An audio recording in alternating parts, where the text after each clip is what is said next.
Process എല്ലാം പൂർത്തിയായിരിക്കുകയായിരുന്നു. ഇന്നത് finalise ചെയ്തിട്ടുണ്ട്. പരമാവധി കൊടുക്കാവുന്ന പ്രൊമോഷനുകൾ നമുക്ക് ഈ ഡിപ്പാർട്ട്മെൻറ്റിനെ നടത്തിക്കൊണ്ടു പോകാൻ ആവശ്യമായ പ്രൊമോഷൻസ് എല്ലാം കൊടുക്കാനാണ് തീരുമാനം. ഡ്രൈവർമാർക്കും കണ്ടക്ടർമാർക്കും ഒക്കെ പ്രൊമോഷൻ ഉണ്ടാവും. അവർക്കെല്ലാം പറ്റുന്നത് നമ്മൾക്ക് ആവശ്യമുള്ള അനാവശ്യമായ പ്രൊമോഷനൊന്നും ചെയ്തില്ല. നമുക്ക് ഇത്ര പേരെ ആവശ്യമുണ്ട്, റിട്ടയർമെൻറ്റ് വേക്കൻസിയുള്ള അങ്ങനെയുള്ളതെല്ലാം ഫില്ല് ചെയ്യാനാണ് തീരുമാനിച്ചത്. കൊടുക്കും. 2 ദിവസം ഞാൻ MD നിർദ്ദേശിച്ചത് നാളെ മറ്റന്നാളോ അദ്ദേഹം ട്രിവാൻഡ്രത്തിൽ എന്നാ ഉടനെ അത് ചെയ്യും. അത് ജീവനക്കാർക്ക് ഒരു സന്തോഷ വാർത്തയാണ്.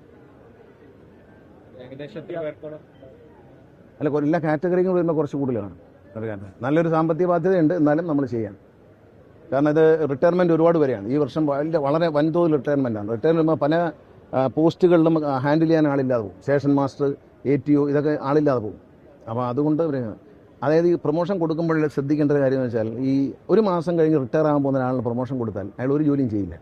ഇപ്പോൾ നമുക്ക് കിട്ടിയൊരു ഗുണം എന്ന് പറഞ്ഞാൽ ATOമാരിൽ പലരും ചെറുപ്പക്കാരാണ്. അവർക്ക് 2034 വരെ 35 വരെയൊക്കെ സർവീസുണ്ട്. അപ്പോൾ അവർ ആ റെസ്പോൺസിബിലിറ്റിയോടെ ചെയ്യുന്നത് കൊണ്ടാണ് KSRTC നന്നായി പോകുന്നത്. സാധാരണ റിട്ടയർ ചെയ്യാൻ ഒരു മാസമുള്ള ആളിന് പ്രൊമോഷൻ കൊടുക്കും DTO ആയിട്ട്. അദ്ദേഹം മേളിൽ കയറിയിരിക്കും, താഴെയുള്ളവരെ ജോലി ചെയ്യാൻ സമ്മതിക്കത്തില്ല. ഇദ്ദേഹത്തിന് പെൻഷൻ വാങ്ങണമെന്നും പറഞ്ഞ് ജോലി ചെയ്യാതിരിക്കും. ഇതാണ് KSRTC കഴിഞ്ഞ കാലങ്ങളിൽ സംഭവിച്ചുകൊണ്ടിരുന്ന ഒരു അബദ്ധം. ഇപ്പോൾ അതില്ല. ഇപ്പോൾ പ്രൊമോഷൻ കൊടുക്കുന്ന ഒരുവിധം ഒരു വളരെ ചെറിയൊരു പെർസെൻറ്റേജ് വെച്ച് ബാക്കി എല്ലാവരും ലോങ് പീരീഡ് 1 വർഷം 2 വർഷം വരെ മിനിമം ഉള്ള ആളുകളാണ് വരുന്നത്. സർവേയായി ബന്ധപ്പെട്ട് ഇപ്പം കോടതി കടന്നിട്ടുണ്ട്. അതിൽ മുഖ്യമന്ത്രിയുടെ പ്രസംഗമൊക്കെ ഇപ്പം വരുന്നതെല്ലാം സർക്കാരിൻ്റെ താല്പര്യങ്ങൾ കൂടി സംരക്ഷിക്കാൻ തുടർഭരണം ലക്ഷ്യമിട്ടുള്ള ഒരു സർവേ എന്നാണ്. അല്ല, ഒരു സർക്കാർ എങ്ങനെ പ്രവർത്തിച്ചു, ആ സർവേയുടെ ഉദ്ദേശം അതിൻ്റെ ലക്ഷ്യത്തെ വഴിതിരിച്ചുവിടുകയാണ് ചെയ്യുന്നത്. രാഷ്ട്രീയമായ ഒരു ലക്ഷ്യമല്ല അതിനുള്ളത്. ഒരു സർക്കാർ എന്തെല്ലാം ചെയ്തു, ഇനി എന്തെല്ലാം ചെയ്യേണ്ടതുണ്ട് എന്ന് പൊതുജനങ്ങളോട് ചോദിക്കാനുള്ള ഒരു തീരുമാനം, അതിനെ ഒരു ഇലക്ഷനുമായി കണക്ട് ചെയ്യുന്നതുകൊണ്ട് എനിക്ക് യോജിപ്പില്ല. അതിനകത്തൊരു സതുദ്ദേശമാണുള്ളത്. കാരണം ന്യൂ ജനറേഷൻ കുട്ടികളൊന്നും ഇതിൽ പങ്കാളികളാവുന്നില്ല. ഈ ഭരണത്തിലോ രാഷ്ട്രീയത്തിലോ വോട്ട് ചെയ്യാനോ തയ്യാറാവുന്നില്ല. അവരെ ഇതിൻ്റെ ഭാഗമായി ഇൻവോൾവ് ചെയ്യിക്കുക എന്നുള്ളത്. വോട്ട് ചെയ്യാൻ പോലും, വോട്ട് ചേർക്കാൻ പോലും ന്യൂ ജനറേഷനിലെ ചെറുപ്പക്കാരായ കുട്ടികൾ തയ്യാറാവുന്നില്ല. അപ്പോൾ അവരെ ഇതിലേക്ക് ആകർഷിക്കാൻ, അവരുടെ ഒപ്പീനിയൻ, ഈ നാട് എങ്ങനെയാകണം എന്ന് അവരാണ് സ്വപ്നം കാണേണ്ടത്. നമ്മളല്ല, വളരെ ചെറുപ്പമായിട്ടുള്ള ആൾക്കാരുണ്ട്, അവരാണ് കാണേണ്ടത് നാളെ എങ്ങനെയാവണം, നാളെ എങ്ങനെ ആകണമെന്നുള്ള ഒരു ഫീഡ്ബാക്കിന് വേണ്ടിയിട്ടാണ് അത് ചെയ്തത്. അല്ലാതെ അതൊരു ദുരുദ്ദേശമുള്ള കാര്യമല്ല. അതിപ്പം എല്ലാ രാഷ്ട്രീയ പാർട്ടികളും ഇപ്പോൾ പിന്നെ ഇവിടെ ബീഹാറിൽ എന്താണ് ചെയ്തത്, ഇലക്ഷൻ തലേ ദിവസം എല്ലാ സ്ത്രീകളുടെയും അക്കൗണ്ടിലേക്ക് 10,000 രൂപ ഇട്ടുകൊണ്ടു. അതുപോലെയല്ലല്ലോ ഇത്. ഇതൊരു 10 വർഷം ഭരിച്ചൊരു സർക്കാർ, ഞങ്ങൾ ചെയ്ത കാര്യങ്ങൾ ഇഷ്ടപ്പെട്ടു, ഇനി ഞങ്ങൾ വന്നാൽ ഞങ്ങൾ എന്താണ് ചെയ്യേണ്ടതെന്ന് ഒരു പ്രകടന പത്രിക തയ്യാറാക്കാൻ പോലും അത് ഉപകാരപ്പെടും. അല്ലാതെ രാഷ്ട്രീയമായി മാത്രം അതിനെ കാണുന്നത് ശരിയല്ല.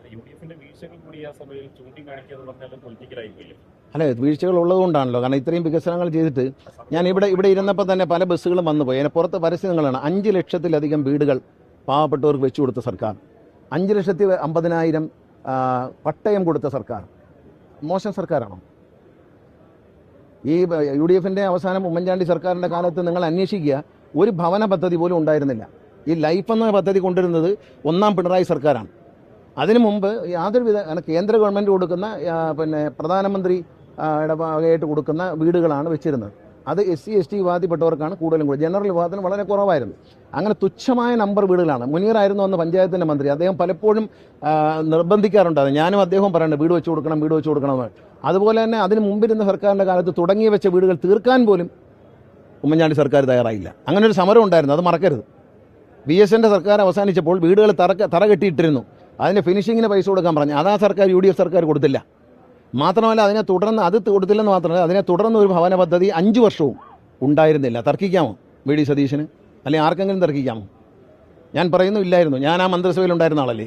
അന്ന് ഞങ്ങൾ ഞാനും മുനീർ നിർബന്ധമായി പറയുമായിരുന്നു ഭവന പദ്ധതി വേണം. ആരും ചെവിക്കൊണ്ടില്ല. 5 വർഷം പിന്നിട്ടു. ഞാനിടയ്ക്ക് വെച്ച് പോയി. പക്ഷേ 5 വർഷം പിന്നിട്ടിട്ടും ഭവന പദ്ധതി ഉണ്ടായിരുന്നില്ല. പിന്നെയാണ് ലൈഫ് പദ്ധതി വന്നത്. അതിൽ പട്ടികജാതി പട്ടികവർഗ വിഭാഗത്തിൽപ്പെട്ടവർക്കും ജനറൽ വിഭാഗത്തിൽപ്പെട്ടവർക്കും വീട് ലഭിച്ചു എന്നുള്ളത്. അതും 1 ലക്ഷം രൂപയുടെ വീടാണ് അന്ന് ചെയ്തിരുന്നത്. ഇത് 4 ലക്ഷം രൂപയുടെ വീടാണ്. ലോകത്തെവിടെയായാലും ഏത് സമയത്തും 24 വാർത്തകളും ഓഗ്മെന്റഡ് റിയാലിറ്റി പാക്കേജുകളും എക്സ്പ്ലെയിനറുകളും വിശദമായി കാണാൻ ഞങ്ങളുടെ YouTube ചാനൽ നിങ്ങൾക്ക് സബ്സ്ക്രൈബ് ചെയ്യാം.